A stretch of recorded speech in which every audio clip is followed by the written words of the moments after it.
Good morning, ka-homebees! Ayan, so isi-check natin yung mga na-dry nating lemon para maiwasan natin yung mga sayang at tapon.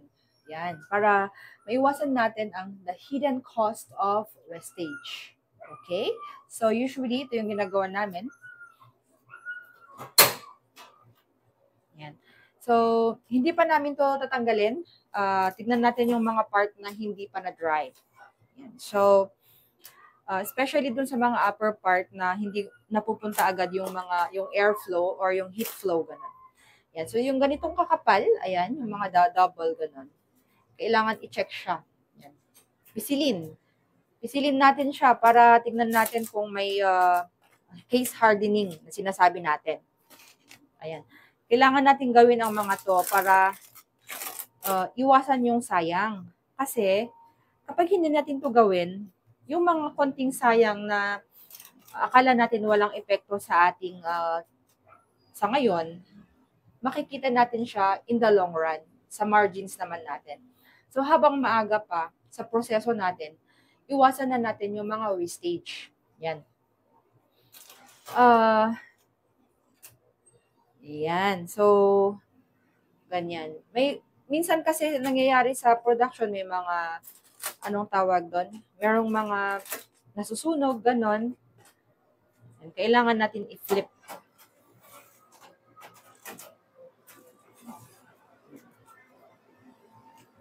Yung akala natin na maliit lang, hindi natin alam na they increases our cost per units, lalo na pag hindi nabantayan.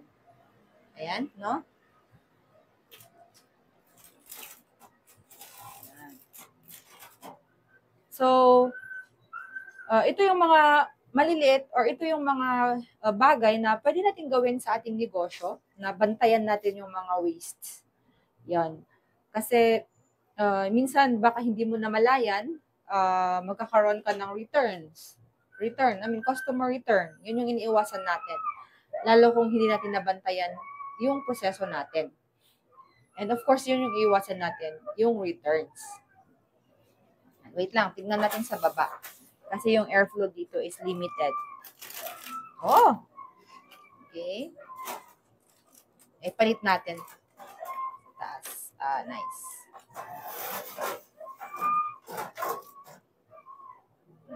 Ganyan. O, diba?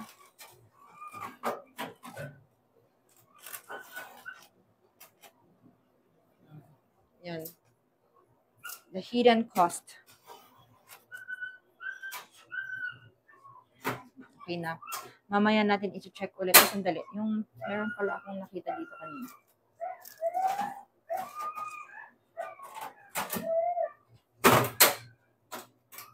Yan. So, yun yung kahalagahan, guys, na bantayan natin yung mga maliliit na pagkakamali natin sa proseso. Dahil yung maliit na pagkakamali mo sa proseso, malaking bawas yun sa inventory mo. Di ba? Lalo na kapag may na overdry or hindi mo napansin na may isa lang na slice ng lemon na nadagdag at nasira yung mga batch kasi magmo-mold siya in the long run. Yan. So, hindi po natin shortcut yung ating process. So, shortcut leads to returns. Meaning, magre-return ng mga customers. At kapag meron tayong customer returns, hindi lang yung amount nung na-return, kundi yung trust. Yun yung mga isa sa dapat nating i-consider. Ayan. So, wag nating i-disregard yung mga maliliit na cost. Habang ngayon na maliit pa tayo, pansinin na natin yon.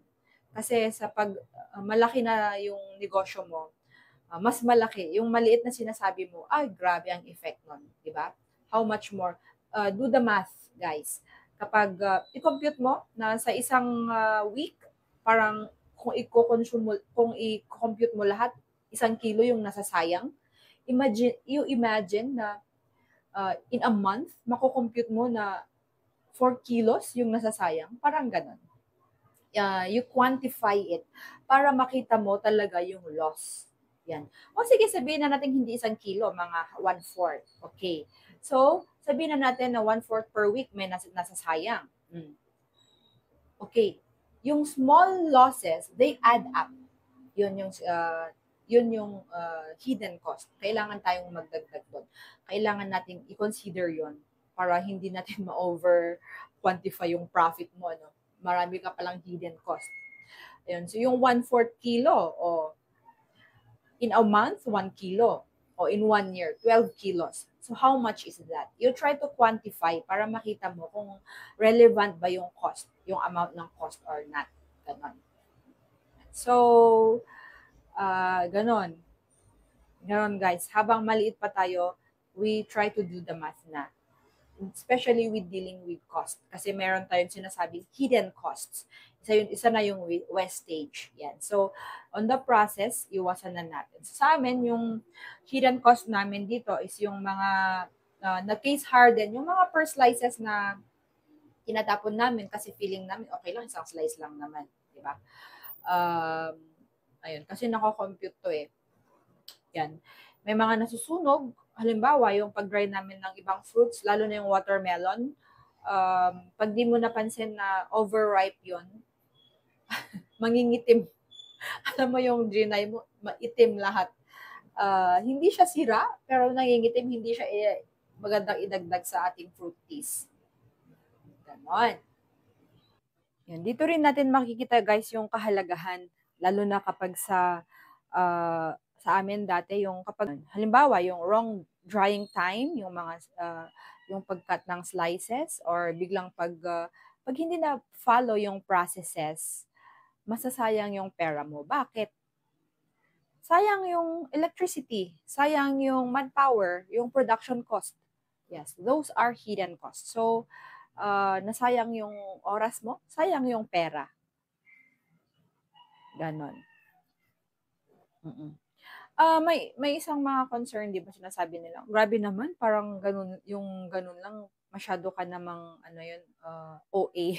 Oo, sa negosyo, yes, kailangan yun. Kasi, para makita mo talaga kung kumikita ka ba or hindi. Ito talaga yung lesson. Wastage isn't just about product. It's actually wastage profit. Yeah, kung tayo nga na small business owner, wala tayong luxury na mag-aksaya. Yun yung konting bantay, konting control, konting system. Doon mo makikita yung pag ganyan yung gagawin mo, may makikita kang difference kung kumikita ka. Minsan 'di ba ang dami-dami nating sales, pero bakit walang naiipon? Bakit walang natitira? Yan. Tignan nyo yung mga hidden costs nyo sa waste, yung mga wastage. So, thank you guys for being with me. Ayan. Hintayin natin na yung konti na ma-dry yung iba. And after that, tanggalin natin sila sa dehydrator. Ayan. So, thank you ka-homebees. Bye!